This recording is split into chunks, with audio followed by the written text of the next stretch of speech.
SSB यानी कि सीमा सशस्त्र बल में हेड कांस्टेबल की भर्ती आई है और आज के इस वीडियो में हम उसका आवेदन करेंगे। इस वीडियो को देखने के बाद आप अपना आवेदन अपने मोबाइल से बड़े आसानी से कर सकते हैं। वीडियो शुरू करें उससे पहले वीडियो को लाइक और शेयर जरूर कर दें। इस वीडियो को लाइक करने के साथ चैनल को जरूर सब्सक्राइब करें। उसके बाद बेल आइकन दबाएं, उसमें ऑल सेलेक्ट करें इसी तरह की बेहतरीन वीडियो सबसे पहले पाने के लिए। वीडियो के डिस्क्रिप्शन में आपको इसका डायरेक्ट लिंक मिल जाएगा या फिर आप विजिट कर सकते हैं sarkariresulthd.com। यहाँ पे आप देख सकते हैं कि इसका आवेदन 24 जुलाई से शुरू हो चुका है। अंतिम डेट 22 अगस्त रखा गया है। जनरल, ओबीसी और ईडब्ल्यूएस वाले 100 रुपये देकर। एप्लीकेशन फ़ीस की बात करें तो जनरल, ओबीसी और ईडब्ल्यूएस को 100 रुपये देना होगा। इसके अलावा जो एसी एसटी हैं, पीएच हैं या फिर सभी कैटेगरी की महिलाएँ हैं वो बिना किसी शुल्क के इसका आवेदन कर पाएंगे।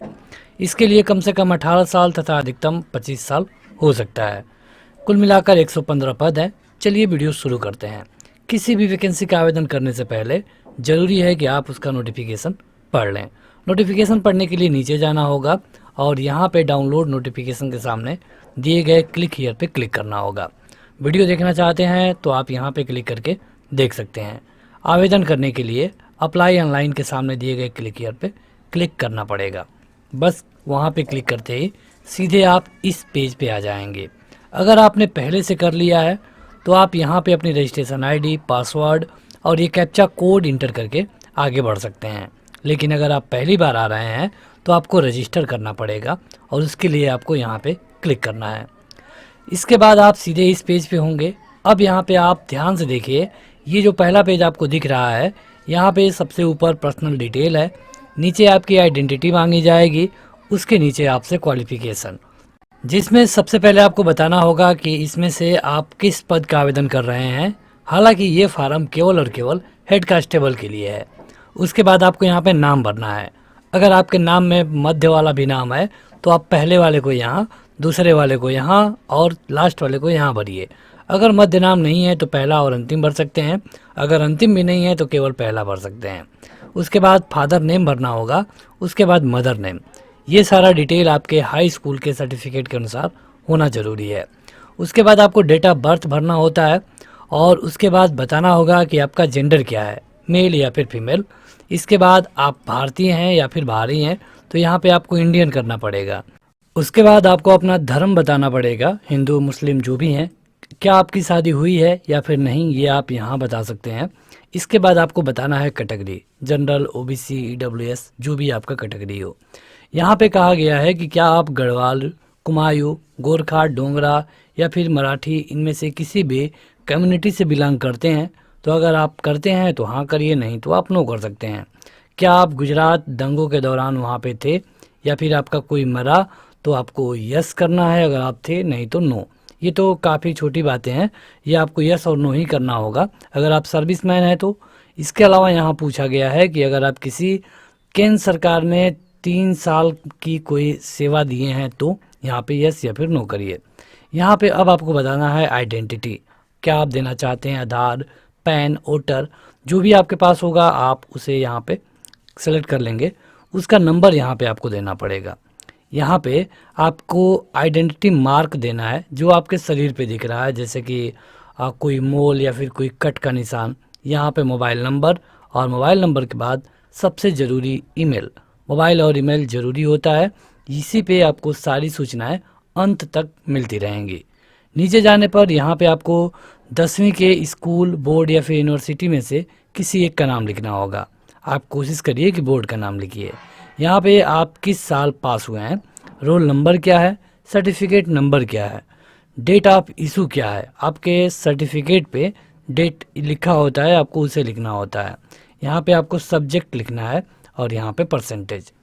उसी तरह 12वीं का भी डिटेल आपको इसी तरह देना होगा। इसके बाद नीचे जाने पर आपसे ग्रेजुएशन के बारे में पूछा गया है।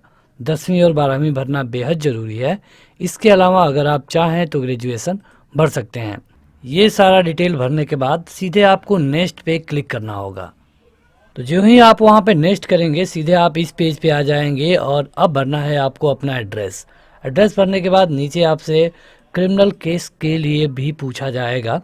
जैसे कि क्या आपको कभी किसी भी रिक्रूटमेंट बोर्ड के द्वारा डिबार किया गया है, अगर हाँ तो यस, नहीं तो नो।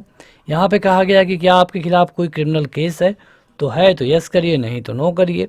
यहाँ पे कह रहा है कि क्रिमिनल कोई केस है जो कि कोर्ट में पेंडिंग है तो आप यस करिए, है तो नहीं नो करिए। कभी भी आपको अरेस्ट किया गया है क्रिमिनल केस में, अगर है तो यस करिए, नहीं तो नो करिए।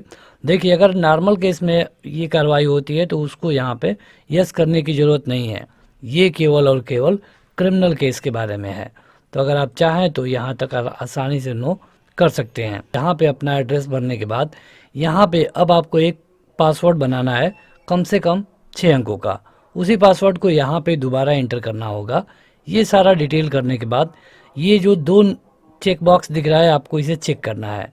चेक करने का मतलब ये होता है कि उसके सामने जो लिखा गया है आपने उसे अच्छे से पढ़ लिया है। तो देखिए हमने सारा डिटेल फिल कर लिया है और इसके बाद यहाँ पे चेक बॉक्स को ट्रिक करने के बाद सीधे प्रोसीड पे क्लिक करना होगा। प्रोसीड करने के बाद आपका यूज़र नेम मतलब कि आपकी ईमेल आईडी और जो अभी आपने पासवर्ड दिया है वो पासवर्ड बन चुका है। यहाँ पे आपको पासवर्ड को एक बार लिख कर रख लेना चाहिए और ये आपने फार्म को एक बार क्लियर देखिए। अगर कोई भी गलती होगी तो अभी आप इसको चेंज कर पाएंगे।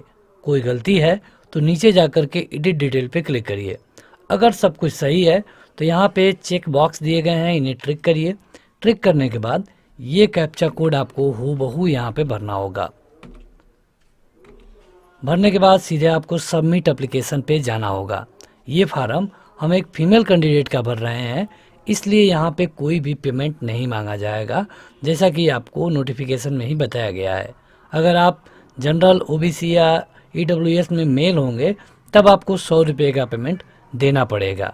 यहाँ पे अब सीधे हमको सबमिट करना है और पूछा जाएगा कि क्या आपने अपने सारी डिटेल को चेक कर लिया है, तो आपको करना है यस और यहाँ पे ओके। अब बारी है फ़ोटो और सिग्नेचर की। फ़ोटो के लिए 4 चीज़ें कही गई हैं कि 6 महीने से पुराना नहीं होना चाहिए, क्लियर दिखाई देना चाहिए, जेपीजी और पीएनजी फॉर्मेट में होना ज़रूरी है और 500 केबी से ज़्यादा नहीं होना चाहिए। फ़ोटो आपको यहाँ से चूज करके अपलोड करना है। तो जैसे आपने फ़ोटो अपलोड किया है उसी तरह सिग्नेचर को एक वाइट पेपर पे करना है। ब्लू या फिर ब्लैक पेन का यूज करना है। फाइल जेपीजी या पीएनजी में होनी चाहिए और 200 केबी से कम होना चाहिए। आप देख सकते हैं कि फ़ोटो और सिग्नेचर दोनों को हमने अपलोड कर दिया है। अब आपको करना है प्रोसीड, जो कि नीचे दिखाई। प्रोसीड करने के बाद देखिए हमारा फार्म कंप्लीट हो चुका है और आपको कहा जा रहा है कि आप अपना रजिस्ट्रेशन नंबर नोट डाउन कर लें। नीचे जाने पर आपको इसे प्रिंट करने का मौका मिलेगा और उसके लिए आपको यहाँ क्लिक करना है। इसके बाद आपका फार्म आपके स्क्रीन पर है, चाहे तो आप इसे कंट्रोल P या फिर स्क्रीनशॉट लेकर भी रख सकते हैं। यहाँ पे मैंने जो फार्म भरा वो फीमेल का था, इसलिए कोई भी पेमेंट नहीं करने की ज़रूरत पड़ी। और अगर आप जनरल ओबीसी से होंगे तो आपको 100 रुपये का पेमेंट करना होगा। इसके अलावा सारी प्रक्रिया इसी तरह और सेम होगी। तो आज के इस वीडियो में इतना ही। अगर आपका कोई सवाल है तो कमेंट करके पूछ सकते हैं। इसी तरह के वीडियो के लिए इस चैनल को सब्सक्राइब करें और वीडियो को लाइक करें। Thank you.